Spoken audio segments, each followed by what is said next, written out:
कक्षा 8वीं बसंत भाग 3 पहली कविता ध्वनि करेंगे। कक्षा 8वीं विषय हिंदी, प्रथम पहली कविता ध्वनि। ध्वनि का अर्थ होता है आवाज। लेकिन यहां पर जो सूर्यकांत त्रिपाठी निराला जी हैं, उन्होंने ध्वनि का अर्थ प्रतीकात्मक रूप से लिया है अलग। ध्वनि का एक अर्थ उन्होंने लिया है आह्वान, शंखनाद। शंखनाद या आह्वान मतलब वो आह्वान किस चीज का कर रहे हैं? परिवर्तन का, बदलाव का, एक नई उमंग, नई जोश, नए उत्साह, नई सोच का आह्वान कर रहे हैं वो अपनी इस कविता के माध्यम से। मैं पहले से इसके बारे में थोड़ा सा संक्षिप्त में बता देता हूं कि ये कविता उन्होंने कब लिखी। निराला जी बचपन से ही उनका जीवन जो है बड़ा दुख में रहा है। 3 साल की लगभग उनकी अवस्था थी तब उनकी माता जी का देहांत हो गया। 20 साल की उम्र तक आते आते उनके पिताजी का देहांत हो गया। फिर उसके बाद प्रथम विश्व युद्ध के बाद जो एक महामारी फैली थी, उसमें उनकी पत्नी का भी देहांत हो गया, भाई का भी देहांत हो गया, भाभी का भी देहांत हो गया, चाचा का भी देहांत हो गया, चाची का भी देहांत हो गया। पूरा भरा परिवार जो है वो उजड़ गया। एक बेटी थी उनकी सरोज, बाद में उनकी भी मृत्यु हो गई। तो उन्होंने अपने आप को एक कमरे में कैद कर लिया और काफी लंबा समय बीत गया। उनकी कोई रचना भी नहीं आ रही थी, कोई नई कृति उनकी नहीं आ रही थी। तो उनके जो साथी थे या कवि थे या लेखक थे या आम जो उनको जानने वाले थे, वो ये कहने लगे थे कि अब निराला जी इस दुख से नहीं उबर पाएंगे, शायद अब वो दोबारा नहीं लिख पाएंगे, या फिर जीवन में जो वो और बहुत कुछ जो उनको करना चाहिए था वो नहीं कर पाएंगे, क्योंकि वो अब अवसाद में है, पीड़ा में है, दुख में है, तकलीफ में है। और ये जो पीड़ा है, दुख है, तकलीफ है, अवसाद है, ये उनका जीवन जो है वो समाप्त करके ही रहेगी। अब शायद वो उबर नहीं पाएंगे जीवन में। तब ये चीजें उनके कानों में पड़ती है तो उनको एक नया हौसला मिलता है, एक जज्बा मिलता है। तब ये वो कविता लिखते हैं, ध्वनि, आह्वान। तो वो कहते हैं कि अभी ना होगा मेरा अंत। बसंत ऋतु के माध्यम से उन्होंने अपने मन के हृदय के भावों को व्यक्त किया है कि जैसे बसंत ऋतु में सब कुछ हरा भरा हो जाता है, नए नए पेड़ पौधे उगते हैं, फूल खिलते हैं, चारों तरफ खुशबू होती है, नई नई कलियां खिलती हैं। उनका जो शरीर होता है या उनका तना जो होता है वो बड़ा हरा भरा होता है। मतलब उसमें एक नव जीवन का संचार होता है प्रकृति में। उस समय हर तरफ हरियाली, नवजीवन, नयापन होता है। तो ये उस चीज का एक प्रमाण कह लीजिए है कि अभी प्रकृति का जो वो फूल खिले हैं, जो डालियां हैं हरी भरी हैं, हरियाली है उनके अंदर, लचीलापन है उनके अंदर, जो फूल खिले हैं, वो उनका अंत अभी नहीं होगा। क्योंकि अभी तो बसंत ऋतु आई है, अभी उनका अंत होने वाला नहीं है। जब तक पतझड़ नहीं आएगा तब तक उन पेड़ पौधों, पत्तों का जो है वो अंत नहीं होगा। क्योंकि एक समय बीतेगा, प्रकृति अपना एक चक्र पूरा करेगी, तभी उसका अंत हो सकता है। उससे पहले तो हो ही नहीं सकता, ये तो निश्चित है, अटल है। तो उस बसंत ऋतु के माध्यम से प्रकृति से प्रेरणा लेते हुए कवि अपने मन के भावों को व्यक्त कर रहे हैं कि अभी तो मेरे मन में एक नया उत्साह आया है, नया जोश आया, नई उमंग आई है, नया हौसला आया है, तो अभी मेरा अंत नहीं होगा। वो उन लोगों को सुना रहे हैं जो ये कह रहे हैं कि अभी निराला जी शायद जीवन में कुछ नहीं कर पाएंगे, अब वो आगे नहीं बढ़ पाएंगे, वो बड़े दुखी हैं, परेशान हैं, उनका जीवन में बचा ही क्या है। तो हो सकता है कि निराला जी अब इस संसार से ही चले जाएं।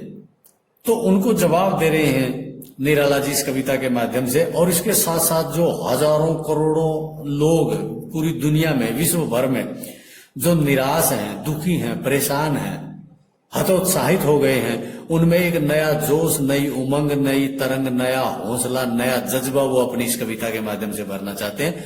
और अपने साथी लेखक कवियों को या जानने वालों को भी ये बताना चाहते हैं इस कविता के माध्यम से कि नहीं, अभी मेरा अंत होने वाला नहीं है, अभी तो मुझे बहुत कुछ करना है। अभी मेरे जैसे जो हजारों करोड़ों लाखों लोग जो निराशा के सागर में डूब गए थे, हतोत्साहित हो गए थे, दुखी थे, परेशान थे, निराश थे, मैंने उनके अंदर एक नया जोश भरना है, नई उमंग जगानी है, एक नया जज्बा जगाना है अपनी कविता के माध्यम से। अपने मेरे अंदर जो जोश है वही जोश से मैं उनके जीवन को सींच देना चाहता हूं, अर्थात अपनी कविता के माध्यम से उनके अंदर एक नया जोश भर देना चाहता हूं, ताकि वो एक नई उमंग, जोश, उत्साह के साथ अपने जीवन में आगे बढ़ें और अपने कार्य को पूरा करें, अपने लक्ष्यों को वो पूरा करें। तो कवि कह रहे हैं कि अभी ना होगा मेरा अंत। कवि कह रहे हैं कि अभी मेरा अंत होने वाला नहीं है, अभी अभी ही तो आया है मेरे वन में मृदुल बसंत। जैसे प्रकृति में एक बसंत आता है, नयापन आता है, तो सब कुछ हरा भरा होता है, तो ये निश्चित है कि अभी उन पेड़ पौधों का, कलियों का, डालियों का, फूलों का, कलियों का अंत होने वाला नहीं है, अभी उन्होंने काफी लंबा समय निकालना है। उसी तरह से कवि कह रहा है कि अभी तो मेरे मन में एक नया हौसला आया है, नया जोश आया है, बसंत रूपी नया हौसला, नया जोश, नई उमंग आई है, इसीलिए अभी मेरा अंत नहीं होगा, अभी तो मुझे बहुत कुछ करना है। तो वो कहते हैं कि हरे हरे ये पात डालियां, कलियां कोमल गात, जैसे बसंत ऋतु आने पर पत्ते जो है वो हरे, पात पत्ते हरे हरे, जो पत्ते हैं वो हरे, हरियाली आ जाती है उनके अंदर, हरे होते हैं। हरे पत्ते होने का मतलब है कि अभी वो नष्ट होने वाले नहीं है, जब तक पतझड़ नहीं आएगा वो सूखेंगे नहीं, वो पेड़ से अलग नहीं होंगे। तो इसी तरह से वो कह रहे हैं कि अभी तो जैसे बसंत ऋतु के आने पर पत्ते हरे हरे हैं, डालियां, कलियां, उनका जो शरीर है, गात शरीर, उनका जो शरीर है वो बड़ा कोमल है, अभी उसके अंदर रुधिर यानी कि उनके अंदर रस है, उनके अंदर एक नवीनता है, और तो इसलिए निश्चित है कि उनका अंत अभी नहीं होगा। चाहे वो कलियां हैं, चाहे वो डालियां हैं, चाहे वो पत्ते हैं, उनके अंदर अभी हरियाली है, हरियाली है, तो उनका अंत नहीं होगा। जब तक वो नहीं सूखेंगे वो पेड़ से अलग नहीं होंगे, टूटेंगे नहीं। उसी तरह से कहता है कि मेरे अंदर उमंग, जोश, उत्साह, एक नई भावना, एक नयापन, एक नया करने की जिज्ञासा, इच्छा, चाह, लालसा, तड़फ, वो सारी की सारी मेरे अंदर है, इसीलिए अभी मेरा अंत नहीं होगा। आगे कवि क्या कह रहे हैं, मैं ही अपना स्वप्न मृदुल कर, जो कहता है कि मैंने अपना जो स्वप्न देखा है, किस चीज का, कि मैं मेरे जैसे लाखों करोड़ों निराश लोगों के जीवन में एक नया उत्साह भर दूंगा, उनको जगाऊंगा। जगाने का मतलब ये नहीं है कि वो सोए हुए हैं, अर्थात जो वो निराशा में डूबे हुए हैं, मैं उस निराशा को दूर करूंगा, इसका मतलब ये है। वो कह रहे हैं कि मैं ही अपना स्वप्न मृदुल कर फेरूंगा निद्रित कलियों पर, जगा एक प्रत्यूष मनोहर। निद्रित कलियां, निद्रित मतलब सोई हुई कलियां, फूल बनने से पहले की अवस्था, जगा जगा कर एक प्रत्यूष मनोहर, मन को हर लेने वाला प्रत्यूष, प्रातःकाल कि जैसे प्रातःकाल का वातावरण जो है वो मन को हर लेने वाला होता है, उसी तरह से मैं जो लाखों करोड़ों लोग जो निराश हैं, दुखी हैं, परेशान हैं, उनके अंदर भी एक नया हौसला भर दूंगा, नया जोश भर दूंगा। यहाँ क्या है, यहाँ कह रहा है कि जिस तरह से कलियां जो होती हैं, अगर कलियों के वो आगे से उनका मुंह बंद होता है, जैसे जैसे उनके ऊपर प्रातःकाल की सूर्य की किरणें पड़ती हैं, उनके अंदर उनका विकास जो है पूर्णता की ओर बढ़ता है, धीरे धीरे धीरे धीरे वो कलियां फूल बनकर खिल जाती हैं। इसी तरह से कवि कह रहा है कि जो लाखों करोड़ों लोग जो है निराश हैं, हतोत्साहित हैं, परेशान हैं, दुखी हैं, जो अपने जीवन में हार मान चुके हैं, मैं उनको एक नया जोश दूंगा, एक नई उमंग दूंगा, एक नया हौसला उनके अंदर भर दूंगा। जिस तरह से प्रातःकाल समस्त प्रकृति के ऊपर जब प्रातः काल के सूर्य की किरणें पड़ती हैं तो सारी प्रकृति जो है वो खिलखिला उठती है, उसके अंदर एक नवीनता आ जाती है, एक नयापन आ जाता है और उसका पूरा का पूरा जो स्वरूप है जो बदल जाता है। उसी तरह से कवि कह रहे हैं कि मैं भी समस्त निराश, दुखी, परेशान जो मानव है उनके अंदर एक नई चेतना भर दूंगा। वो कह रहे कि पुष्प पुष्प से तंद्रालस लालसा खींच लूंगा मैं। पुष्प पुष्प, फूल फूल, फूल फूल का यहां प्रतीकात्मक रूप है हर एक मनुष्य।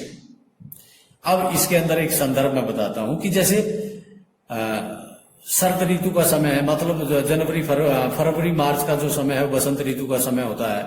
उसमें क्या होता है, हल्की रात को ठंड भी होती है, दिन में हल्की हल्की जो है वो रोशनी तेज होने लगती है, लेकिन रात को ठंड होती है। तो कभी यहाँ ये कहना चाहते हैं कि जिस तरह से रात को ठंड होती है, थोड़ी हल्की ओस भी गिरती है, ऐसा लगता है कि जो पेड़ पौधे, फूल, पत्तियां जो है वो रात के समय वो अपनी नींद पूरी नहीं कर पाते, क्योंकि एक तो सर्दी का मौसम है, ऊपर से ओस गिरती है, तो ऐसे उनकी नींद जो है वो पूरी नहीं हो पा रही, ऐसे कवि की कल्पना है। और क्या करते हैं, तो वो सुबह जब सूर्य का प्रकाश आता है, रोशनी उनके ऊपर पड़ती है और वो सूर्य की रोशनी जो है उनकी ओस को सुखा देती है, तो उनके अंदर जो कहते हैं ना कि अगर हमें सर्दी लग रही होगी, ठंड लग रही होगी, तो हमें नींद भी नहीं आएगी। और जैसे ही अगर हम कहीं सर्दी के मौसम में धूप में जाकर बैठ जाते हैं, धूप में बैठेंगे तो हमारे अंदर जो है वो हमारी ठंड जो है उतरेगी, और जैसे ही ठंड उतरेगी तो हमें नींद आने लगेगी, क्योंकि हम ठंड के कारण पहले तो सो नहीं पाए थे। और अब जैसे ही हमारी ठंड उतर गई है, गर्मी, सूर्य का प्रकाश मिलने से शरीर पर, तो हमें हल्का हल्का आलस्य आने लगता है, सुस्ती आने लगती है, नींद आने लगती है। उसी तरह से प्रकृति जो रात को, कवि की कल्पना है कि वो सो नहीं पाई, तो जो फूल, जो पुष्प, जो कलियां, जो वो सो नहीं पाए रात को ठंड की वजह से, ओस गिरने की वजह से, वो अब जैसे ही सूर्य का प्रकाश आया, उनके ऊपर से उसकी बूंदें सूर्य के प्रकाश में सूखी, अब उनके अंदर एक आलस आ गया, उनको नींद आने लगी है, क्योंकि ठंड उतर गई है उनकी। वो कहते हैं कि पुष्प पुष्प से तंद्रालस, नींद से आया हुआ आलस, लालसा, चाहा, खींच लूंगा मैं मतलब जैसे कि सूर्य का प्रकाश जो है, सूर्य जो है अपनी किरणों से उस फूल के ऊपर पड़ी हो उसको सोख लेता है और फूल के अंदर एक नया उत्साह, नई उमंग आ जाती है। उसी तरह से कहता है कि जो पुष्प रूपी हजारों करोड़ों लाखों लोग निराशा के सागर में डूब चुके हैं, मैं उनके अंदर से उस निराशा रूपी नींद को खींच लूंगा, उतार दूंगा। किससे? अपने कविता के माध्यम से, अपनी जो वो लोगों को जगाने की जो इच्छा शक्ति रखते हैं उसके माध्यम से।